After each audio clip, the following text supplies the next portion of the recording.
20th day of July 2020. It is good evening and welcome to Channel 1 News Hour on a very busy day, I should say. And of course, the COVID-19 cases continue to surge. But before we have a look at what we have lined up for you, let's have a sneak peek of how the COVID situation in the country as we speak is. In the last 24 hours, we have been able to test a total sample of 2,474, of which 414 cases turned out positive.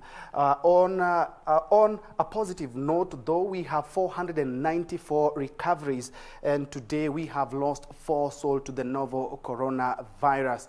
And the situation after 2,474 samples, we are now edging towards the 250,000 total testers. Today, the total cases are 246,361 of all the tests carried out, but confirmed cases now steadily rising to the point that the government says we need to relook at how we are undertaking the prevention measures. 13,771 positive cases, but on a positive note, we have 5,616 recoveries, but 234 people have succumbed to the coronavirus. Of course, we have a much comprehensive, detailed report on the COVID situation in the country and the globe. My name is Ben Troy Njue. Kindly keep me company. Remember, we're coming to you live from the broadcasting house here in the county of Nairobi. We are also live on our KBC app, on YouTube, on Facebook, and of course on Twitter. Before we have all the news that we have lined up for you, let's have a look at the highlights. We have 418 people who have tested positive for the disease after testing a sample of 2,474 over the past 24 hours. The threatening COVID-19 trend. The Ministry of Health warns the country is entering a tipping point as 418 new cases reported in the last 24 hours. Seeking a common solution, President Uhuru Kenyatta convenes a meeting with governors as only 2 counties are yet to report coronavirus cases. I apologize to Kenyans, and I will pay the full consequence of the law. I also wish to state that I resign from the other committee on COVID, which I've been chairing. And eating the humble pie. Nairobi County Senator Johnson Sakaja apologizes for Friday's incident after defying the curfew orders.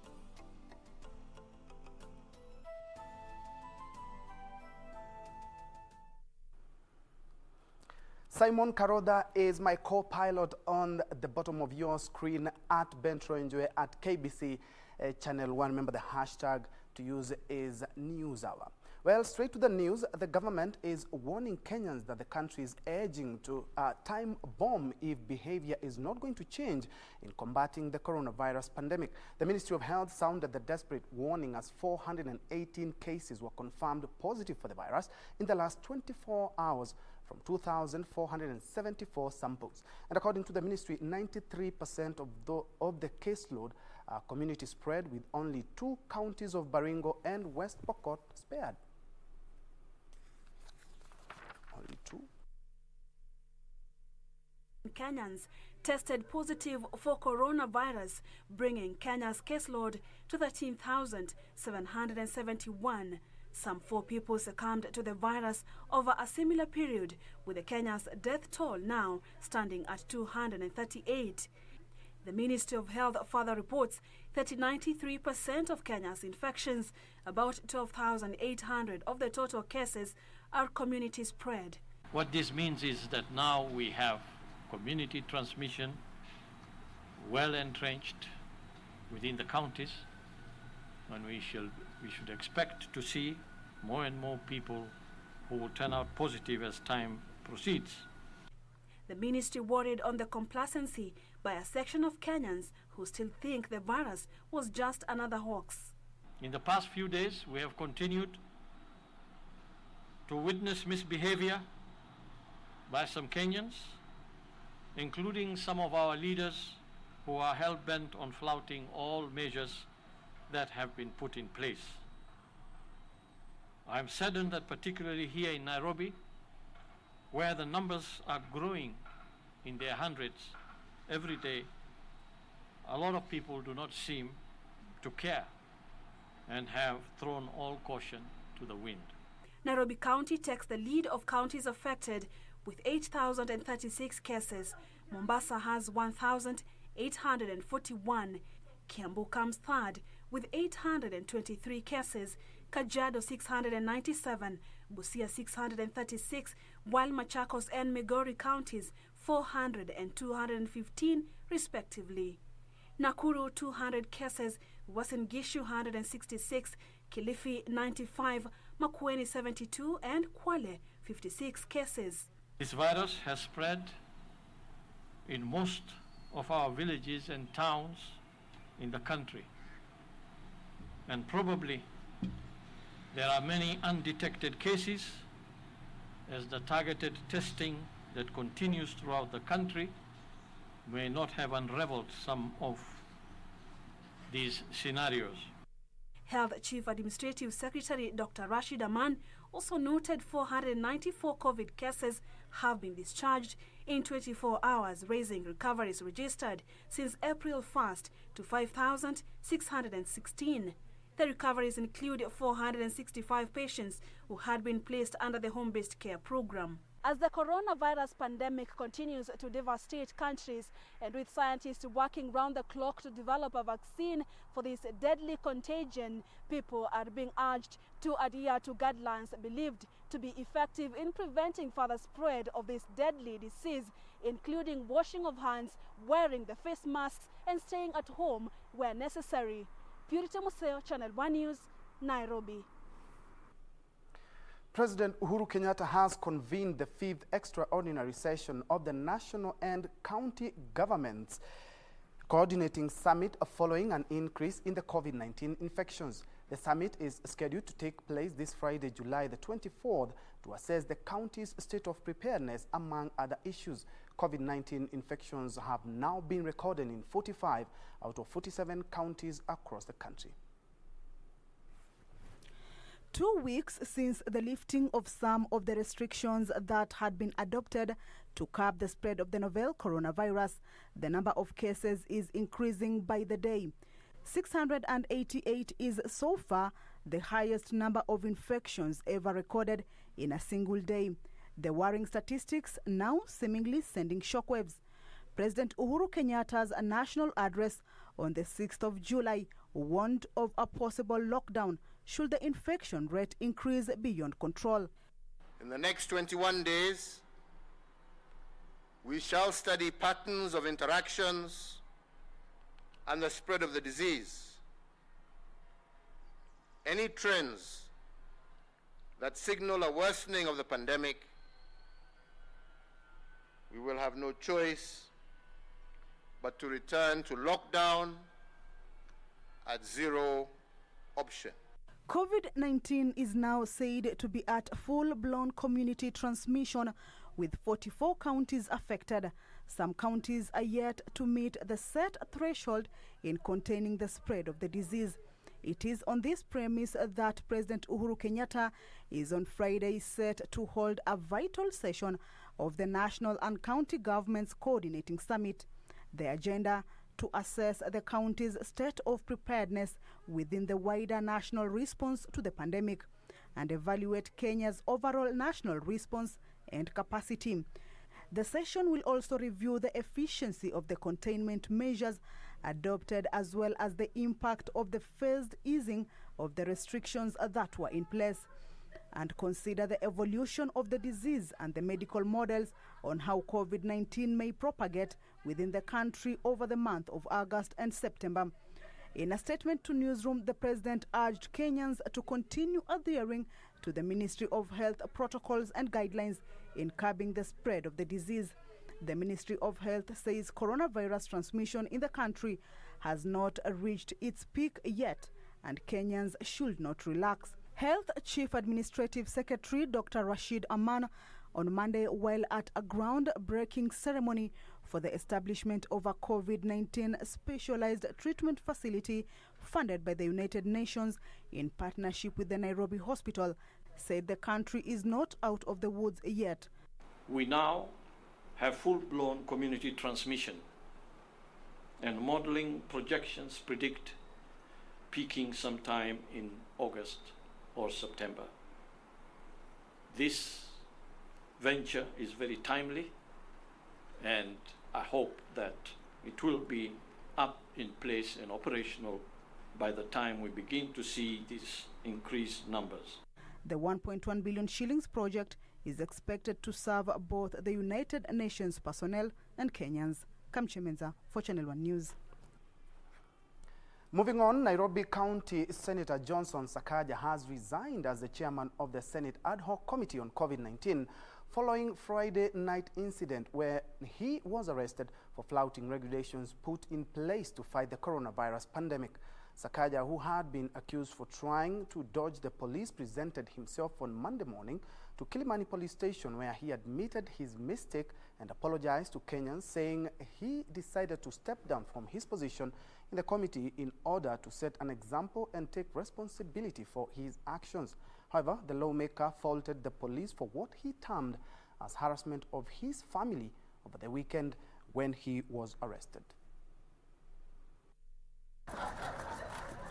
Nairobi County Senator Johnson Sakaja has urged Kenyans to strictly adhere to the set guidelines aimed at curbing the spread of the coronavirus, admitting his shortcoming during the Friday arrest incident. Number one, take responsibility for having flouted the COVID rules on Friday. I was outside my home after 9, and that is against the rules. It is regrettable, but all of us make mistakes. The lawmaker, who was arrested alongside 3 other people after they were found drinking in a pub past curfew hours, faulted the police for what he termed as harassment of his family over the weekend when detectives were searching for him. But hiyo sasa kuharass familia yangu, watoto wangu, 50 officers, you don't need 50 officers to arrest me, please. So hiyo ingine pia hiyo tuko nayo. Ya kwenda kotini kesho, nitaenda kama Mkenya yoyote. The senator, flanked by lawyer and Makueni Senator Mutula Kilonzo Jr., noted that his decision to resign as chairman of the ad hoc committee on COVID-19 was to set an example and take responsibility for his actions, adding no one was above the law. Na nimejuzulu kwa hiyo kamati. Nitaendelea kufanya kazi watu wa Nairobi na watu wa Kenya. Sijaipelekwa kotini na kesi nyingine yoyote. Sijaiba shilingi moja ya Mkenya. Amjaisikia skandali yote. Kuteleza tu. Sakaja will be arraigned in court on Tuesday, where he is expected to answer to charges of contravening the COVID-19 measures and incitement. And away from COVID-19 pandemic, President Uhuru Kenyatta has conferred 24 advocates of the High Court to the status of senior counsel. Among those conferred are former Vice President Kalonzo Musyoka, former Justice Minister Martha Karua, and Rarieda MP Otiende Omolo, who according to the statement, have distinguished themselves from rendering exemplary service in the legal and public service arenas.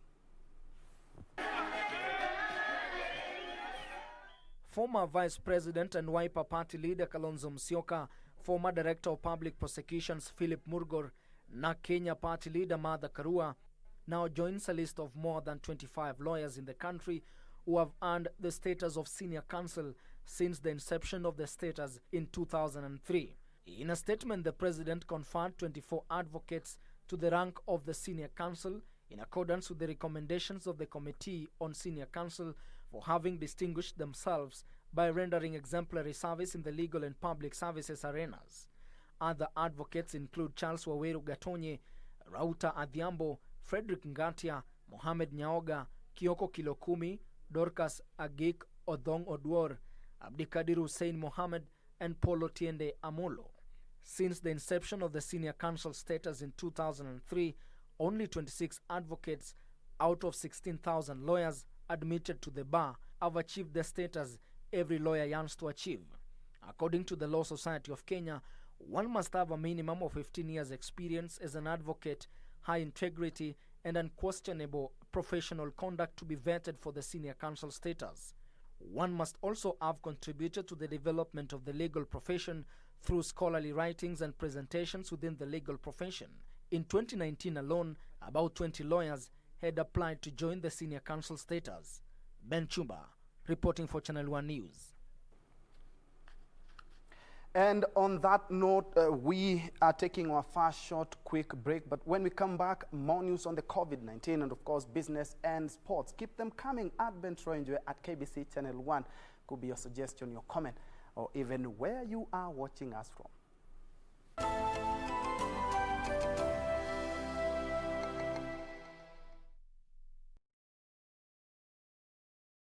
Sisi Kenyans, we are always ready kuzunguka for bidhaa na biashara. So, when the postal sector opened up, kila mtu started sending and selling kila kitu.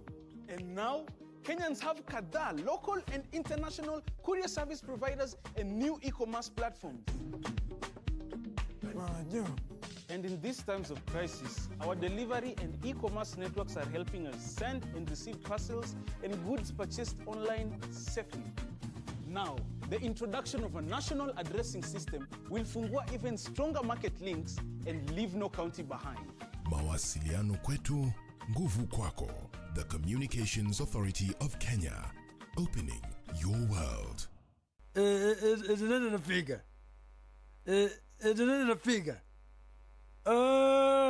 Mimi sijapotea. Niko tu hapa. Mimi niko hapa kwa kuna mimi niko nakuja. Don't mind. Wacha hata usikate simu yako. Mimi ndio hii nimefika, hata angalia kupata baba anakuja. Bonyeza star 811 star 962 hash. Bonyeza star 811 star 962 hash.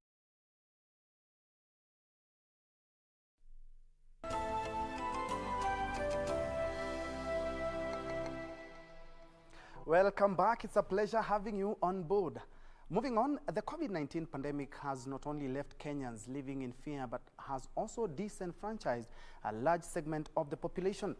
Companies are downsizing in a bid to survive the economic downturn brought about by the global health crisis.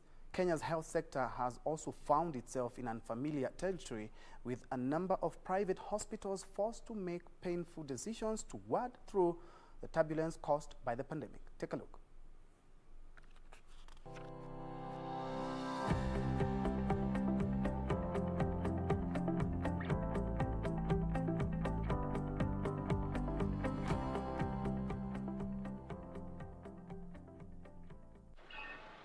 On Friday, March 13th, 2020, 3 months after China reported an outbreak of the novel coronavirus, Kenya announced its first case. At the time, the Ministry of Health said it was a Kenyan citizen who had traveled to Nairobi on Thursday, March 5th, 2020, from the United States of America via London. The case was confirmed on the 12th, which was last night, as the first one to be reported in Kenya since the beginning of the outbreak in China. 2 days after the first confirmed case in the country, President Uhuru Kenyatta announced 2 more people had tested positive for COVID-19. The 2 have tested positive as a result of coming into contact with the first patient. Over the next 2 weeks, the cases grew from single to double and triple digits, with the government announcing containment measures to stem the spread of the virus that was now at the community level. In the aftermath, companies and organizations were forced to make painful decisions in a bid to cope with the new normal. These decisions included lean shifts, unpaid leave for some employees, and in some instances, pay cuts.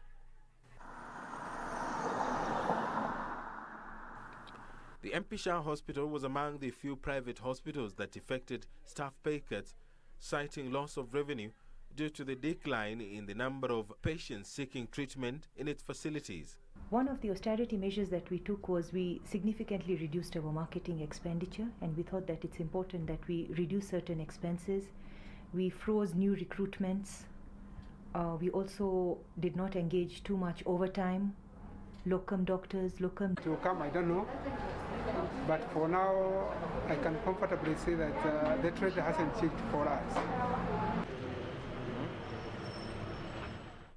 The financial effects of COVID-19 notwithstanding, there is consensus the safety and well-being of healthcare workers remains paramount.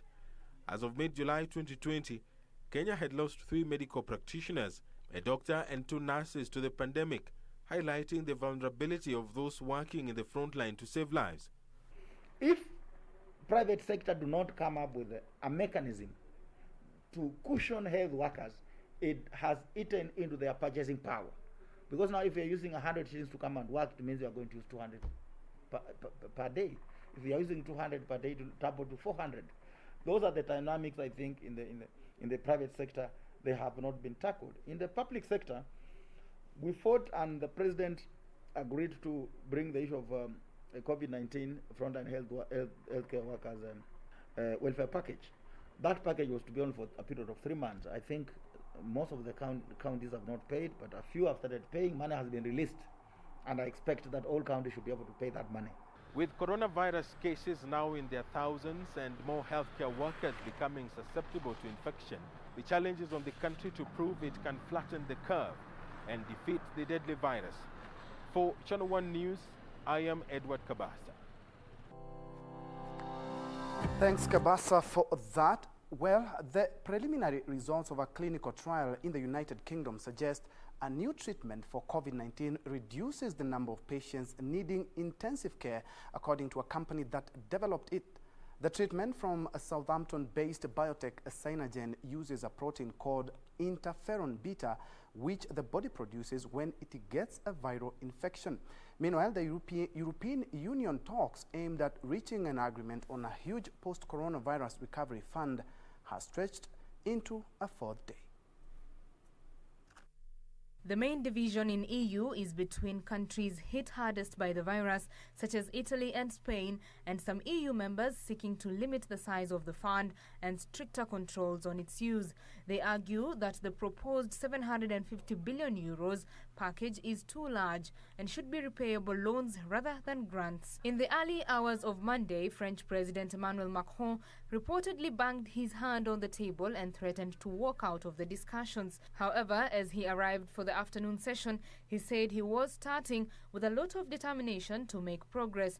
Dutch Prime Minister Mark Rutte admitted leaders were close to failure and talks could still fall apart. Meanwhile, preliminary results of a clinical trial in the United Kingdom suggest a new treatment for COVID-19 had shown impeccable outcomes. The trial used a protein inhaled directly into the lungs of patients with coronavirus using a nebulizer in the hope that it will stimulate an immune response.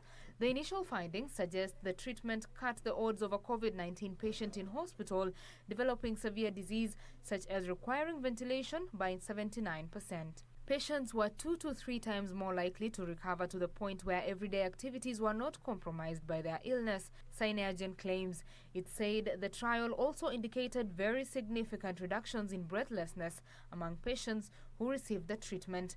Another fast results of the vaccine developed by the University of Oxford are expected today. They will be the results of the Phase 1 study involving 1,000 volunteers. These are the earliest type of clinical trials in people. Their primary purpose is to ensure the vaccine is safe enough to give to more people. Elsewhere, France has made face masks compulsory in all enclosed public spaces amid a fresh bout of COVID-19 outbreaks. Masks were already mandatory on public transport, but from Monday, they must also be worn in places like shops. President Emmanuel Macron declared a fast victory over the virus in June and has ended the national state of emergency, but local outbreaks remain. While the Australian state of New South Wales has recorded its 2 biggest days of new infections since April, while neighbouring Victoria has almost 3,000 active cases, NSW has remained relatively virus-free in recent months, but concerns in Australia's most popular state are growing due to several infection clusters. Premier Gladys Berejiklian said Monday's additions were all from known sources, but cautioned that NSW was at a critical point. Like the rest of Australia, NSW has already closed its borders to Victoria, which has seen a month-long outbreak in the state capital, Melbourne.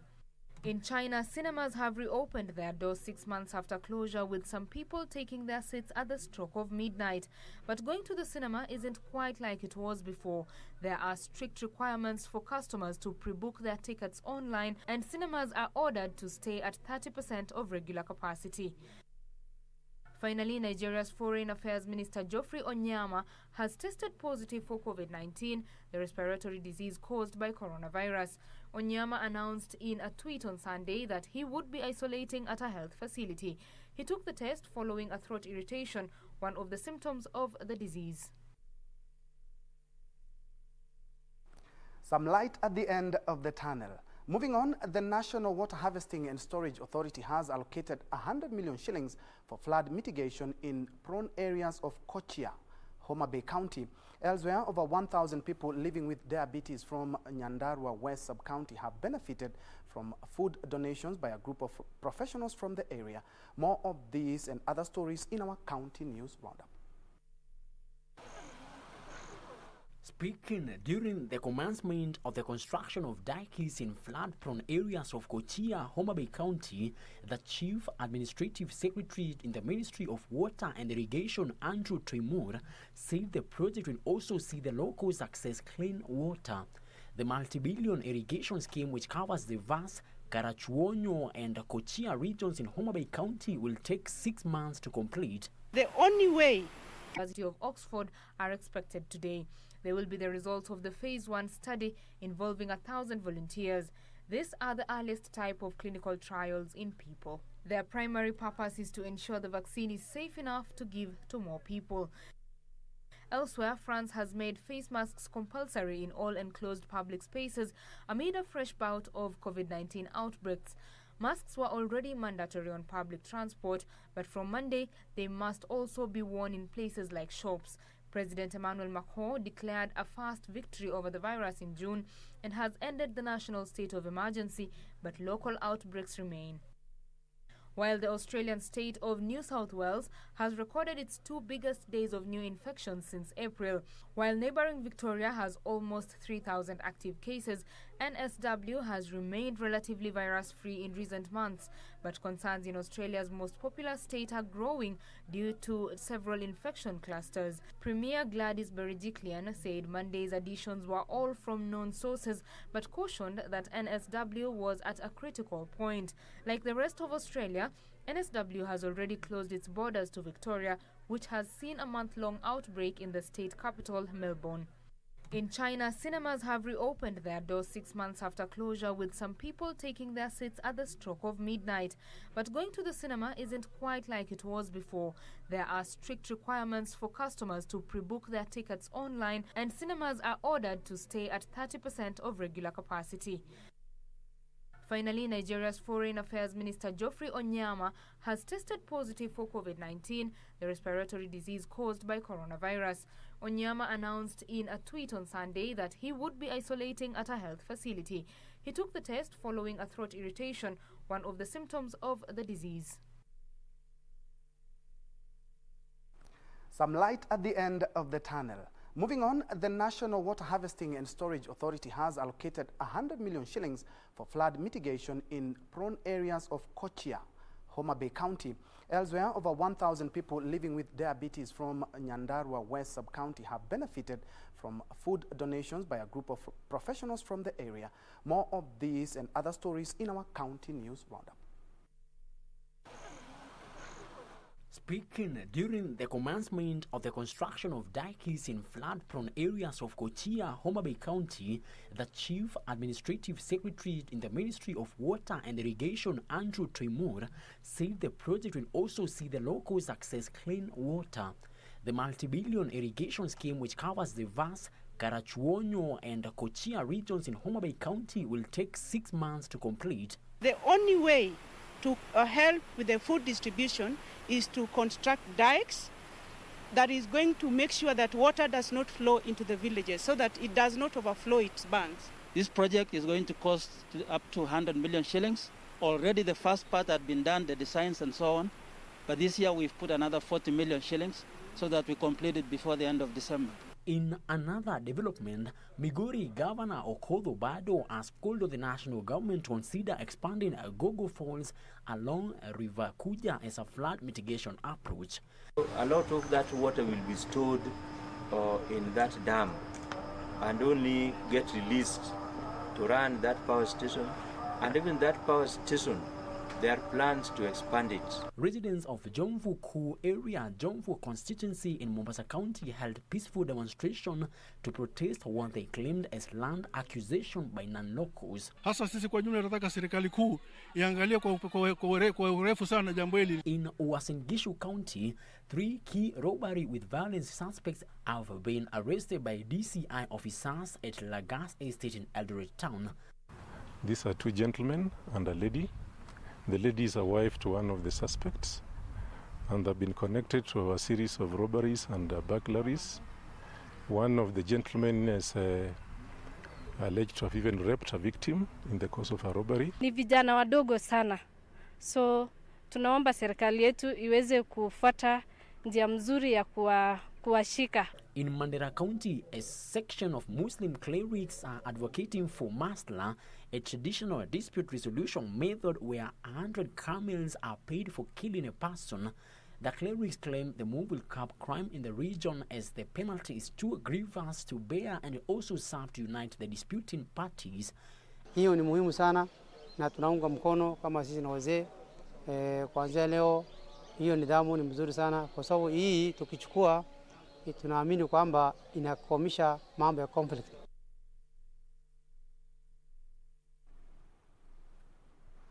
You are watching Channel 1 News Hour live from the broadcasting house here in the county of Nairobi. Before we take our second break, Lawrence Kehoro and Peter Tene, young fans, are watching from Pangani. Peleg Kolipo watching from Migori. Thank you so much. Dorothy Wamili Nana watching from Kilifi. Ras Bashir Were wa Busia. Natazama from Jesus Busia. Wycliffe Braza watching live from Likoni, Mombasa. Keep them coming. Thank you so much for watching. Of course, on the other side, we will break down the shillings and the cents.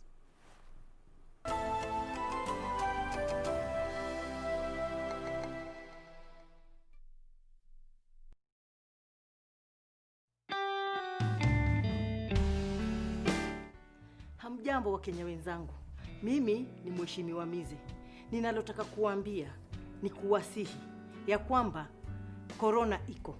Na ili tupigane nayo na tuishinde. Ukikohoa, tafadhali kama una ile ya kujifunika ile tissue, weka mkono hapa. Kama ni chafya yako acho na itabakia pale pale. Kama ni kukohoa yako koholea hapo. Na nakwambia tukizingatia sheria na tuitii, hii corona tutaishinda na nchi yetu tutarudi kama kawaida.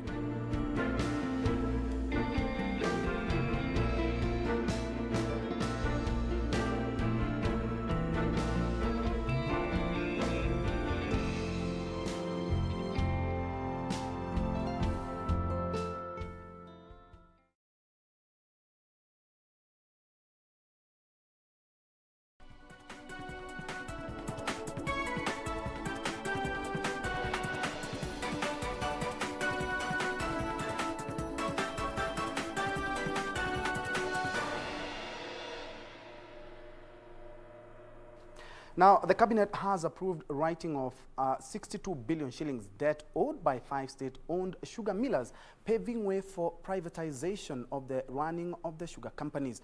Agriculture Cabinet Secretary Peter Munya also says talks to restructure the Mumia Sugar Company debt are underway as both the national and Kakamega County governments are in the process of identifying suitable private investors for the listed miller. With the list bidding process of 5 state-owned millers still ongoing, the government has started cleaning the books of the sugar factories in readiness of the exercise. Agriculture Cabinet Secretary Peter Munya says part of the process will include writing off over 62 billion shillings debt owed by the government sugar millers that has already been approved by the cabinet. Loans zilikuwa zimeomba huko kwa sugar board na yale mataxes yote yalikuwa katika sekta hii yote serikali imefutilia mbali. Madeni mazito yalikuwa yamefinya factories zetu. 62 billion, including 4 billion nafikiri ilikuwa deni ya hapa KRA. Leo atawaeleza huo mzigo munaondolewa, we revive our factory. The debt relief has also been handed to the privately owned Mumias Sugar Company. Of course, as we are doing restructuring, we also look into the debt. Ile debt ya serikali hiyo tunatoa, hiyo we do a write off. Hata kesi moja iko kule Hague, mahali Uhuru na Ruto walipelekwa. Kesi iko huko kwa sababu hii factory ya ethanol, kampuni moja, benki moja kutoka Ufaransa walichukua loan kutoka huko. Munyas says the national government and the Kakamega County government are currently in talks on modalities that will breathe new life into the former giant sugar miller. Kuongea nao tuone vile tuta restructure hiyo debt na vile tutaweza kuleta investor ambaye ako na uwezo na nguvu za kifedha za kufufua hii factory iweze kusimama kwa mguu yake miwili tena. Kila siku niko kwa KRA, kila siku hiyo nakitoka KRA na ingia treasury. Hata wengine wakaniona kwa corridor wanasema Mumias ameingia. On the contentious sucrose content measurement that will substitute weighing of the cane to determine payment, Munya is adamant that the policy will standardize cane pricing and prevent exploitation of farmers. Mambo ya weight haisaidii mkulima, inaibia mkulima. Hii ingine ndio system ile nzuri ya kuweza kujua kweli ni kitu gani unahitaji kuani kutokana kwa sukari yako. Among other regulations the cabinet has approved include banning of sugar imports from non-commercial regions to protect local sugar factories from cheap imports. Benson Ruba reporting for Channel 1 Business. Moving on, those who supplied goods or services to the troubled Tusky supermarket and are facing delayed payments are being encouraged to file the information with the Competition Authority of Kenya. The competitions regulator that has been investigating potential buyer power abuses in the retail sector says information from Tusky's suppliers will help establish the supermarket's accurate debt portfolio for appropriate action. Investigations by the Competition Authority of Kenya into abuse of buyer power incidences in the retail sector, focusing on 25 mid and large retailers, commenced in April this year. In a preliminary report, CAK noted that 4 retailers had delayed payments to local suppliers for a period exceeding 90 days. In a statement, the authority said 3 of the 4 retailers presented payment plans which are being honored as agreed, thereby progressively reducing their debt portfolio, as confirmed through compliance checks. Tusky Supermarket, on the other hand, was given orders requiring it to submit records revealing the full extent of debt owed, financial statements and records, sales forecasts, among others. The statement says, over the past 30 days, the authority has held 4 meetings with Tusky's to review the documentation submitted and interrogate its proposed debt settlement plan. Tusky's provided documents indicating that it made payments to suppliers amounting to 2.77 billion shillings in June 2020 as per the authority's order. Tusky's is said to have presented a payment plan that will result in all suppliers' outstanding invoices progressively settled over a period of 4 months. To ensure adherence to the presented debt settlement plan, CAK has committed to be conducting compliance checks on a weekly basis. The regulator is also calling on suppliers facing delayed payments to file such information for appropriate action. Betty Kiptum, Channel 1 Business. Elsewhere, mango farmers in Kitui County have been urged to form and join cooperative societies in order to mobilize enough produce to take advantage of dried mango demand in Europe. Value addition specialist Dr. Temi Mutia says farmers ought to step up production to meet orders for 500,000 metric tons of dried mangoes from Europe, even as the devolved unit scouts for other markets. Farmers in Kitui County have been facing challenges in accessing markets for mangoes. Solar drying is now fronted as the solution to ensure a longer shelf life as well as tap new markets in Europe. Value addition specialist Dr. Temi Mutia says more farmers need to join cooperatives to mobilize enough volumes to meet demand. Tuko na inquiry kutoka Europe, tuko na inquiries kutoka America, lakini sasa wale watahitaji quantities hawatachukua kilo moja, kilo mbili. Ikiwa ni kuchukua, watakuchukua ni 20 tons, 40 tons. Even though over 3,000 farmers are members of cooperatives, Dr. Mutia is calling on other farmers in the county to join SACCOs as the county focuses on facilitating availability of more mango solar drying facilities. Mwende pale kwa maofisi yetu ya agriculture ama ya administration ndio tujue vile tutashirikiana, maana kuna oda moja tukikubaliana tunaweza kupeleka consignment ya kwanza mwaka ujao, mwezi wa pili wa tatu mwaka ujao, ikiwa tutashirikiana. Lakini tusiposhirikiana, zile volumes zinatakikana hatutazipata. The first batch to be exported to Europe is scheduled for March next year. The only countries in Africa that export the mango flakes used to make breakfast cereals is South Africa, Burkina Faso and Ghana. Betty Kiptum, Channel 1 Business. Small and medium enterprises affected by the spread of COVID-19 are set to benefit from a 5 billion shilling stimulus package, from the government. Trade Chief Administrative Secretary Lawrence Karanja says more businesses manufacturing personal protective gears will be prioritized when dispersing the funds and awarding government tenders. A report by the Kenya Association of Manufacturers and Auditing Firm KPMG indicates that 7% of SMEs have scaled down their production since the first case of COVID-19 was reported in Kenya. This is due to cash flow constraints as the economy is grappling with reduced business activities as a result of coronavirus. To stimulate economic activity, the government announced that it will distribute 5 billion shillings under the Credit Guarantee Scheme to struggling startups hit by the adverse effect of COVID-19. Bilioni 5 tunawaomba sana nyinyi kama wananchi muende kwa hizi benki za kawaida zimekubaliwa kupeana huo mkopo ili muweze kwa wale ambao waliathirika na biashara zao zikafungwa waweze kuziamsha. Karanja says small businesses engage in production of personal protective gear to help contain the spread of COVID-19 pandemic will be prioritized in distribution of the funds. In addition, some of the small businesses will be offered a market for their products by the government. Mheshimiwa Rais aliamrisha Kenya Medical Supply Agency kuwa ama aliwapea county idhini ya kununua PPEs directly from the suppliers without going through Kenya Medical Supply Agency. Ben Troy Njue reporting for Channel 1 Business. And investment firm Scope Markets Kenya has launched an app that those trading on the platform enjoy instant access to global financial markets.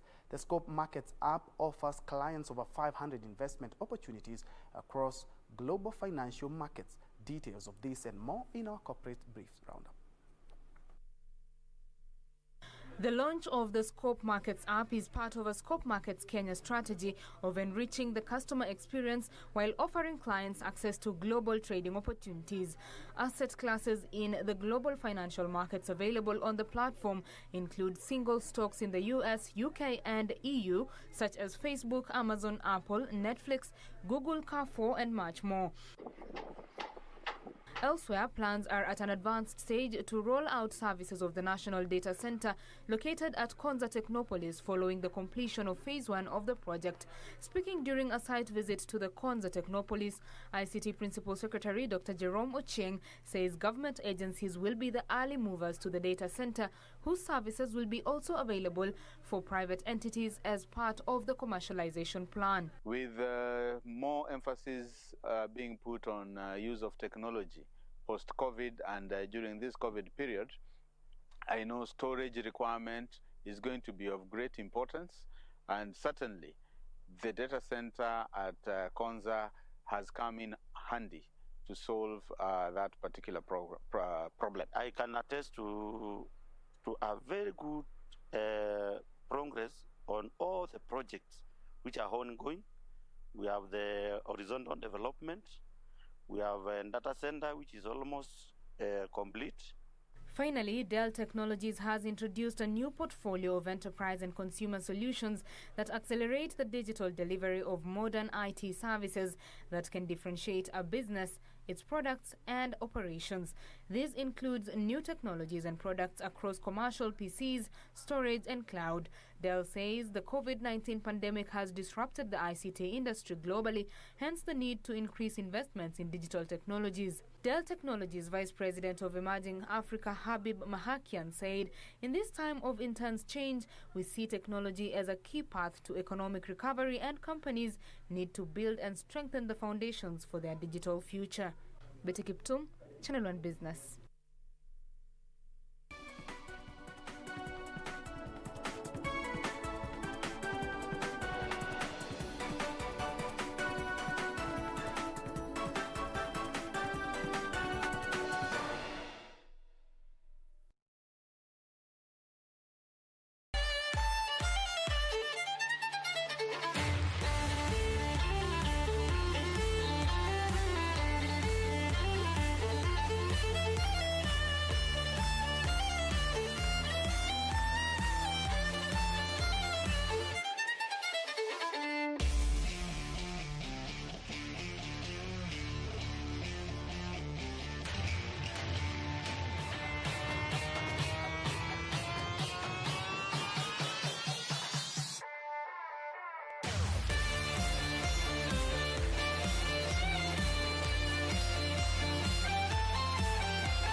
This Tuesday on KBC Channel 1. When will you take this seriously?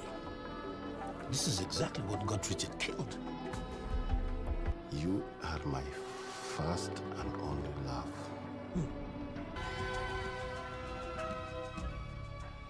That man hit me! Take him away! No, do anything. You can't take him, madam. Stop this! Don't, officer! You can't listen to my grandmother, please! She's lying to you! I learned enough to understand that you're never going to leave her. I do all the hard work, and the man gets the credit. Sorry, the decision has already been made. In love with Ramon.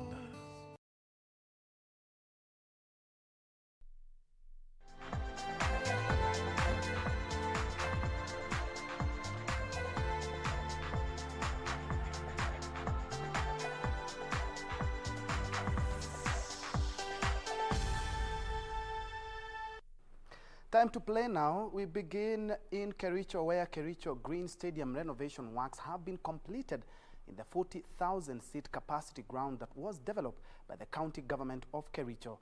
The renovation works cost the county 37 million shillings and will also be known as Wilson Kiprugat Stadium.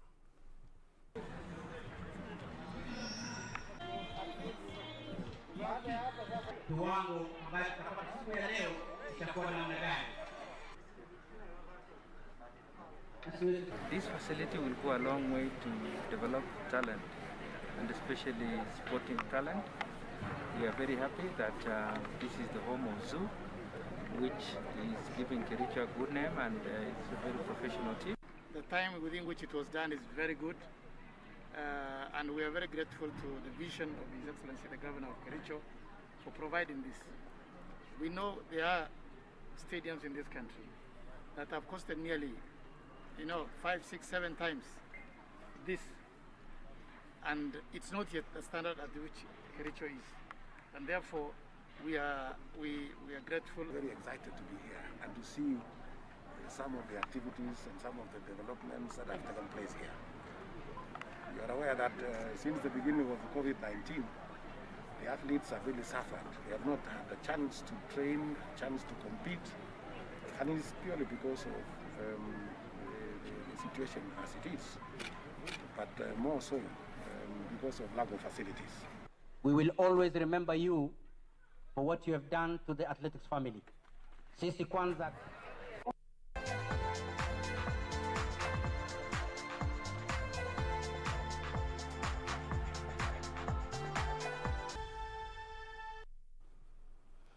Arsenal and Chelsea in the finals. That will be an interesting match. Remember, we've been able to show you the semi-finals. and the quarterfinals of the FA. Remember, we also be showing that game live. And talking of bets, remember the sure bet, of course, of dealing with the coronavirus pandemic is keeping safe, keeping the distance, and of course, I always say keeping the faith. Don't forget to keep clean. Thank you so much for watching. I'm Ben Troy Njue, and Simon Karoda has been our sign language interpreter for this evening. But before I leave you with Madam Odim, who will update us on the latest weather. Take it.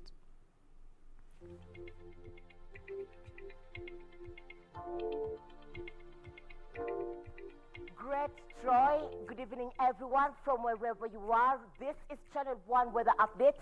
A very warm welcome. My name is Irene Mchuma Odim. In the next 24 hours, there would be wet conditions over the western parts of the country.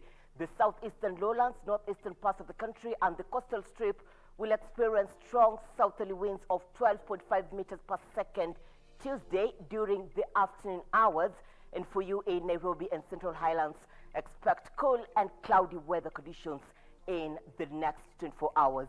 But before we get to that, tonight, most parts of the country are experiencing partly cloudy conditions, save for the western parts of the country and northwestern parts of the country, and especially around West Pokot, where there are wet conditions over few places. Tomorrow morning, the capital will be cool and cloudy, equally in Meru and Nyeri. Wet conditions will be experienced in Mombasa. It will rain in Eldoret and Kitale, and also a few areas around West Pokot. Sunny conditions will continue over the northeastern parts of the country and southeastern lowlands. These as it will be cloudy, similarly in Makindu, Voi, and Kitui. In the afternoon, though, we'll see showers accompanied by thunderstorms dominating the western parts of the country and a few areas over the northwestern. Sunny conditions will persist over the northeastern and southeastern lowlands at the coastal strip. As much as it will be cloudy, expect sunny intervals to prevail.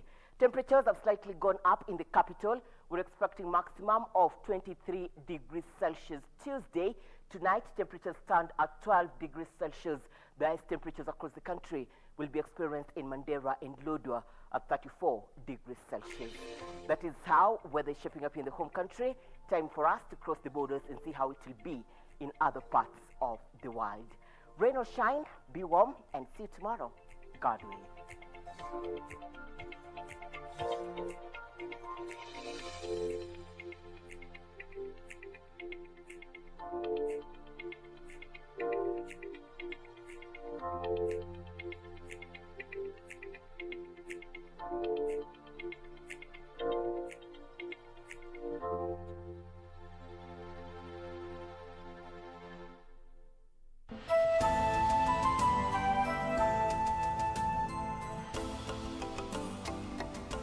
This evening, but before I leave you with Madam Odim, who will update us on the latest weather.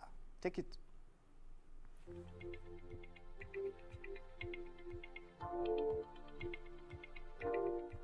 Great Troy, good evening everyone from wherever you are. This is Channel 1 Weather Update.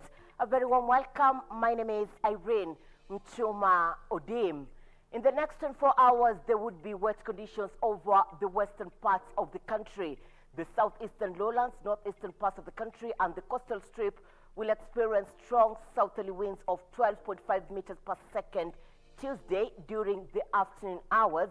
And for you in Nairobi and Central Highlands, expect cool and cloudy weather conditions in the next 24 hours. But before we get to that, tonight, most parts of the country are experiencing partly cloudy conditions, save for the western parts of the country and northwestern parts of the country, and especially around West Pokot, where there are wet conditions over few places. Tomorrow morning, the capital will be cool and cloudy, equally in Meru and Nyeri. Wet conditions will be experienced in Mombasa. It will rain in Eldoret and Kitale, and also a few areas around West Pokot. Sunny conditions will continue over the northeastern parts of the country and southeastern lowlands. These as it will be cloudy, similarly in Makindu, Voi, and Kitui.